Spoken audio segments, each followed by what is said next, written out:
देखने में तो ठीक सा लग रहा है, बाकी इससे मिलकर पता चलेगा ये कैसा है। आशा के लिए रिश्ता आया। लड़का अपना कोई बिजनेस करता था। आशा मॉडर्न लड़की थी, आजकल की मेरा सोना मेरा बाबू करने वाली।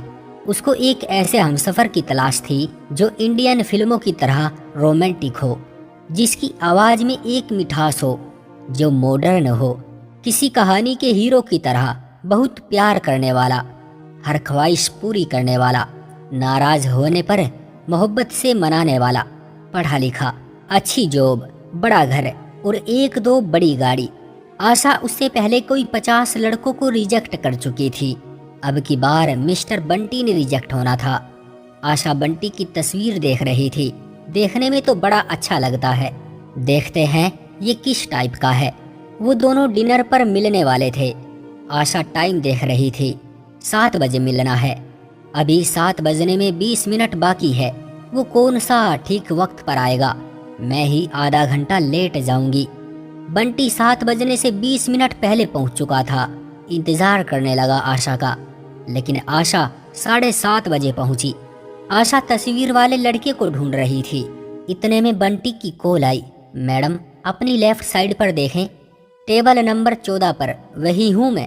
आशा पास पहुंची, हाय हेलो की। बंटी ने उठकर कुर्सी पर बैठने का कहा।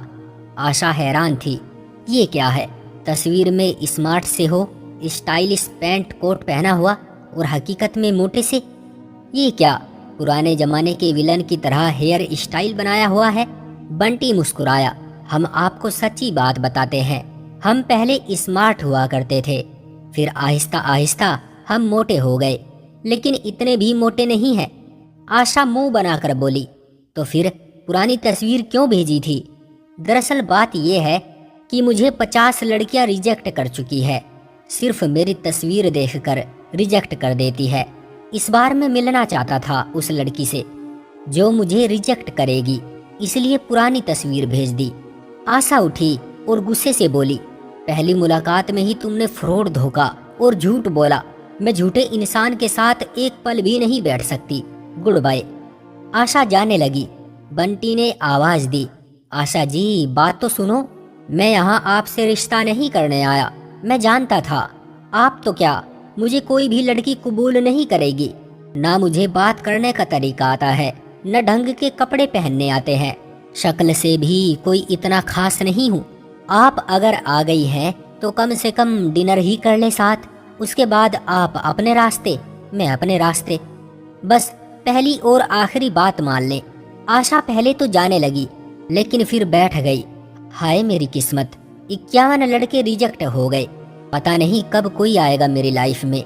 बंटी मुस्कुरा कर बोला, आप जितनी खूबसूरत है ना, ऊपर वाले ने आपके लिए कोई आप सा कहीं ना कहीं आपके लिए बनाया होगा। आशा ना चाहते हुए भी बैठ गई। कितना पढ़े लिखे हैं आप? आशा जी बीएड किया हुआ है, लेकिन सच बताऊं, इस मुल्क में पढ़ना फिजूल है। पढ़ लिख कर कौन सा कोई जॉब मिल जाती है। आशा बंटी के चेहरे की तरफ देखने लगी। अच्छा तो इतने पढ़े लिखे हो, फिर इतनी सादगी क्यों? मुझे सादगी पसंद है, क्योंकि मैं एक गरीब फैमिली से हूँ। उम्र भर स्कूल, कॉलेज, यूनिवर्सिटी, सर पर सरसों का ऑयल लगाकर जाता रहा हूँ। जेल लगाकर बालों को स्टाइलिश बनाना मुझे अच्छा नहीं लगता। वैसे भी इंसान का किरदार खुशबूदार होना चाहिए, जाहिर खुद ब खुद लोगों को पसंद आ जाता है। आशा बंटी की बातों से आकर्षित हो रही थी। अच्छा तो कितने भाई बहन हैं आप? आशा जी हम 5 भाई और हमारी एक ही बहन है जो मुझसे बड़ी है। सब भाई शादीशुदा हैं और मुझे कोई लड़की देने के लिए तैयार ही नहीं। आशा मन में कहने लगी, तुम पेंडू को कौन देगा अपनी बेटी? अच्छा बताओ, जिंदगी का कोई ऐसा लम्हा जिसे तुम कभी भूल ही ना पाए हो। बंटी मुस्कुराने लगा। मैं कॉलेज में पढ़ता था, बहुत स्मार्ट था। एक दिन हमारे कॉलेज में एक शख्स आया जो रो रहा था, मेरी बेटी को ओ पॉजिटिव ब्लड की जरूरत है, कहीं से भी नहीं मिल रहा। अगर ब्लड ना मिला तो मेरी बेटी मर जाएगी। मेरा ब्लड ओ पॉजिटिव ही है, लेकिन मैं बहुत कमजोर था। मगर मैं फिर भी उस शख्स के साथ अस्पताल चला गया और उसकी बेटी को ब्लड दिया। डॉक्टर तो मना कर रहे थे, लेकिन मेरी जिद थी और फिर उस लड़की को ईश्वर ने जिंदगी अता की। वो हंसने मुस्कुराने लगी। बस उस लड़की का मुस्कुराना मैं कभी नहीं भूलता।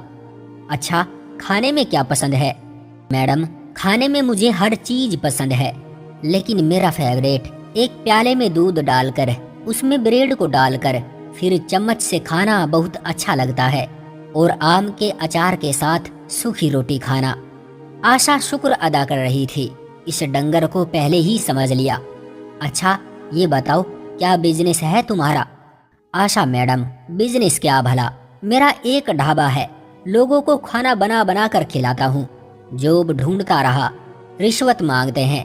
मेरे पास पैसे नहीं थे, फिर थक हार कर जो पास पैसे थे उनका ढाबा खोल लिया। ऊपर वाले का शुक्र है, अब मैं इज्जत की कमा रहा हूँ।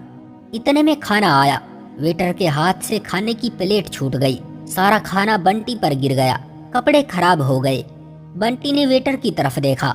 भाईजान, कुछ परेशान से लग रहे हो, खैरियत है ना? आशा हैरान थी। बजाय डांटने के उससे हमदर्दी कर रहा है। मैं होती तो इसके मुंह पर थप्पड़ मार देती। वेटर आहिस्ता से बोला, sir ji, I am so sorry, मैं साफ कर देता हूँ। बंटी वॉशरूम गया, कपड़े सफाई किए, फिर आकर कुर्सी पर बैठ गया। खाना आया, खाना खाने लगे। बंटी चम्मच की बजाय हाथ से खा रहा था, बिल्कुल देसी स्टाइल। फिर वो दोनों जाने लगे।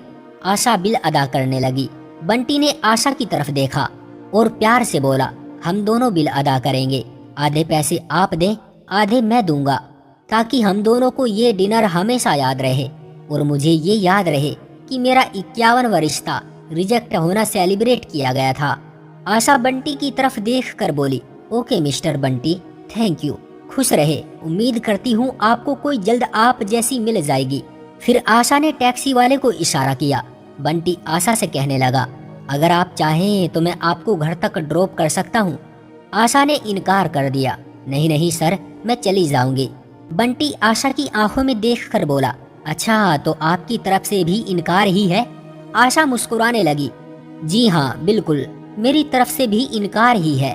बंटी मुस्कुराया, कसम से आप मेरा दिल ही रख लेती, मजाक में ही कह देती, कबूल हूँ मैं। आशा ने बाय बाय बोला। अच्छा आशा जी, आप भी अपना ख्याल रखिएगा। और हाँ, एक आखिरी बात। आशा सवालिया नजरों से देखने लगी। जी बोले। मैडम, वैसे ना मुझे बातों के फूल सजाने नहीं आते, लेकिन एक बात कहूँ, आप बहुत अच्छी हैं। मिलना ना मिलना ये सब तो किस्मत की बात है, लेकिन आपको देखकर दिल में अजीब सी खुशी महसूस हुई है। चले इस बात पर हाथ मिलाते हैं।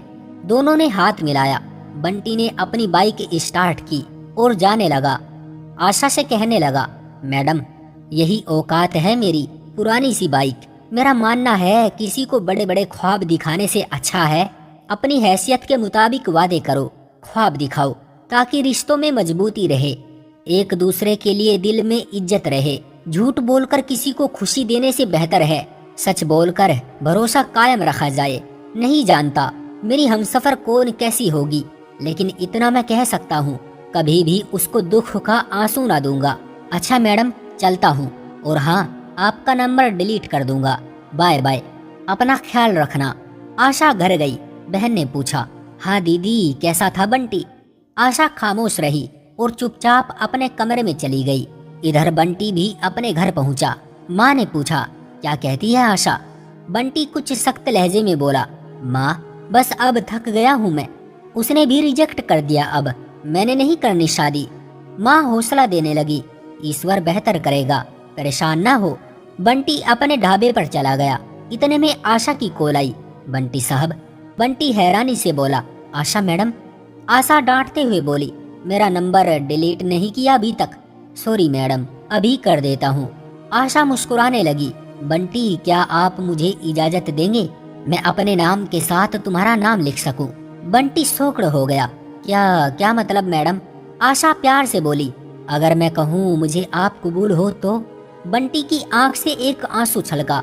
आशा मैडम, मेरी सादगी, मेरी पुरानी सी बाइक, मेरा ढाबा, क्या कबूल है आपको? और मैं मोटा भी हूँ। आशा मुस्कुराई। बंटी, तुम बहुत अच्छे दिल के इंसान हो, दिखावे की जिंदगी नहीं जीते, सच्चे और अच्छे इंसान हो, रिश्तों को निभाना जानते हो। बड़े दावे और झूठे ख्वाब नहीं दिखाते, ईमानदार हो। और मैं जानती हूँ आपका साथ पाना खुशकिस्मती है और मैं किसी अच्छे इंसान को खोना नहीं चाहती। मैं बड़ी पागल थी, घर गाड़ी दौलत बड़ी जॉब वाला ढूंढ रही थी, लेकिन आपसे मिलने के बाद एहसास हुआ खुशगवार जिंदगी के लिए इज्जत देने वाला, ख्याल रखने वाला, शबनम दिल हमसफर जरूरी है। क्या फर्क पड़ता है मैं कितनी पढ़ी लिखी हूँ या कितनी खूबसूरत हूँ। मुझसे भी ज्यादा खूबसूरत लड़कियाँ तलाक लिए रो रही हैं। बंटी, क्या आप मुझे कबूल करेंगे? क्या अपने ढाबे पर खाना खिलाएंगे? क्या मुझे बाइक पर बैठाकर लॉन्ग ड्राइव पर भी ले जाएंगे? बंटी मोहब्बत के सजदे करने लगा। आशा मेरी तरफ से तो पूरी तरह से हाँ है। आशा रोने लगी। बंटी बस वादा करो, कभी खुद को नहीं बदलोगे, हमेशा यूं ही चाहोगे। बंटी ने हाँ में सर हिलाया। ढोल बाजा गाना ताल धमाल धमाके के साथ बारात आई, शादी हो गई। आशा बंटी का हाथ थामकर बहुत खुश थी। मैंने दौलत, बड़ा घर गाड़ी, मॉडर्न लड़का, अच्छी जॉब वाले का चुनाव न करके बहुत अच्छा किया। एक राजकुमार को अपने मुकद्दर में लिख लिया, वरना अपनी एजुकेशन और खूबसूरती के घमंड में शायद आज एक खुशगवार जिंदगी ना गुजार रही होती। आशा को भी अब दूध में ब्रेड डालकर चम्मच के साथ खाना अच्छा लगता है। अब बड़ी गाड़ी की जगह उसे बंटी के साथ बाइक पर सफर करना अच्छा लगता है। खुशियाँ बड़े घर दौलत और खूबसूरती में नहीं है, अच्छे किरदार और ईमानदार हमसफर में होती है। ए लड़कियों, बड़े ख्वाबों और अपनी खूबसूरती के गुरूर में जाने अनजाने में किसी बंटी को ना गवा देना।